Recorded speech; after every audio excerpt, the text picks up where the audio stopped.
छात्र प्रदर्शन कर रहे हैं।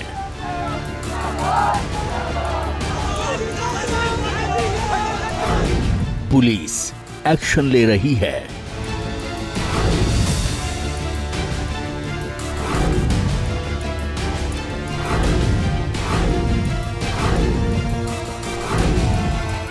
हर बदलते दिन के साथ बिहार से झारखंड, दिल्ली से गुजरात तक फैले लीक कांड के मकड़जाल की परतें खुल रही हैं। लेकिन सवाल है कि सॉल्वर गैंग तक नीट परीक्षा का पेपर पहुंचा कैसे?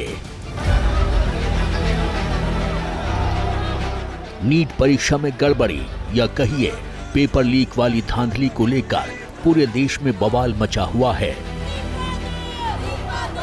4 जून को रिजल्ट आने के बाद से ही छात्र आरोपों की लंबी चौड़ी फहरिस्त के साथ सड़कों पर हैं। तो बिहार के पटना से शुरू हुआ कानूनी एक्शन का दायरा झारखंड तक पहुंच चुका है।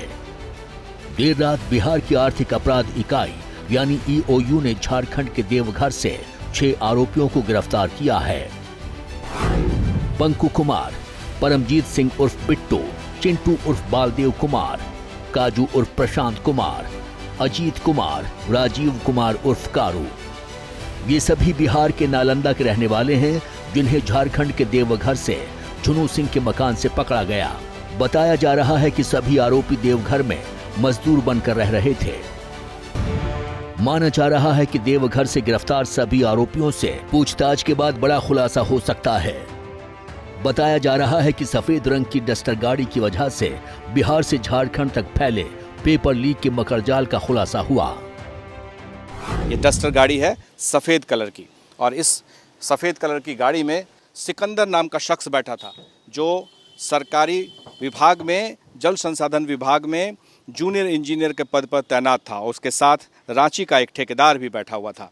पुलिस ने जब उससे पूछताछ करनी चाहिए तो वो भागने की कोशिश करने लगा। उसके पास से 2 मोबाइल फ़ोन भी बरामद किए गए, और जब पुलिस तलाशी ले ली तो उसमें से 4 एडमिट कार्ड मिला, और ये वही डस्टर कार है जिससे कि तलाशी के क्रम में, पूछताछ के क्रम में पता चला कि एक रात पहले खेमनीचक के लर्न एंड प्ले स्कूल में कई बच्चों को वहाँ पर प्रश्न पत्र के आंसर रटाए गए थे और वहीं पर रात में रखा गया था। क्योंकि दोपहर 2 बज चुके थे, एग्ज़ाम शुरू हो गए थे। जब आयुष राज जो डीएवी के स्कूल में एग्ज़ाम दे रहा था, वहाँ पर पुलिस पहुँची तो पता चला कि एग्ज़ाम दे रहा है। एग्ज़ाम देने के बाद फिर आयुष राज से बात होगी और फिर तमाम मुद्दों का खुलासा हुआ, जिसे बाद में ईओयू को सौंप दिया गया, और अब ईओयू उस तक पहुँचने की कोशिश कर रही है। हर बदलते दिन के साथ ईओयू की जांच में नया खुलासा हो रहा है। पेपर लीक के नालंदा मॉड्यूल के साथ ही हजारीबाग भी चर्चा में है। पटना में जले प्रश्न पत्र से बड़ा खुलासा हुआ है। सूत्रों के मुताबिक नीट का पेपर हजारीबाग से एक सेंटर से लीक हुआ। दरअसल पटना में जांच के दौरान प्रश्न पत्र की जली हुई बुकलेट मिली है, जिसका कोड हजारीबाग के एक सेंटर का है। यही वो तथ्य है जिसके सामने आते ही जांच का दायरा बिहार से निकलकर झारखंड तक पहुंच गया। इधर ईओयू ने अब तक हुई जांच में सामने आए सभी तथ्यों की जानकारी केंद्रीय शिक्षा विभाग को सौंप दी है। तीसरा जो चरणबद्ध जो निकलना था उसको रद्द किया गया, क्योंकि पेपर लीक हो गया, और वो पेपर लीक करने वाला अभी भी घूम रहा है। बारी बार बेल करा लिया। किंग पिंग वही लोग हैं, नाम इस वाले में भी उन्हीं लोगों का आ रहा है। एक इनका सबसे अहम जो मुखिया है, संजीव मुखिया करके है। जांच एजेंसियों से अपील है कि संजीव मुखिया की जांच करें, नहीं तो हमारे पास सारा तस्वीर वगैरह कौन कौन नेताओं के साथ क्या क्या है उस संजीव मुखिया का, वो हमको बताना पड़ेगा।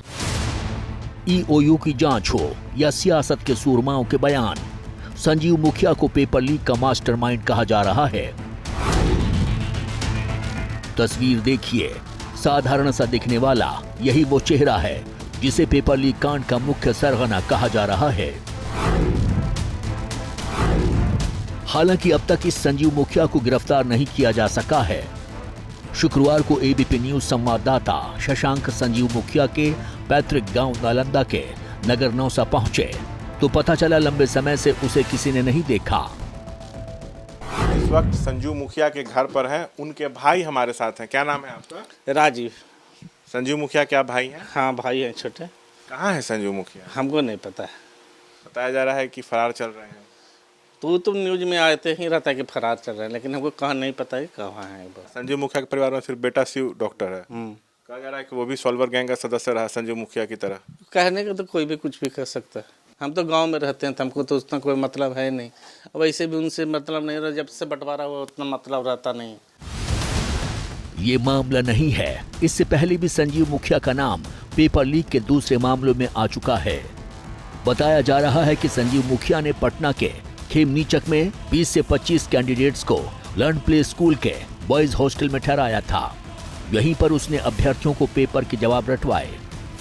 इधर पेपर लीक के एक और आरोपी सिकंदर यादवेंदु के कबूलनामे से जांच का दायरा और बढ़ता दिख रहा है।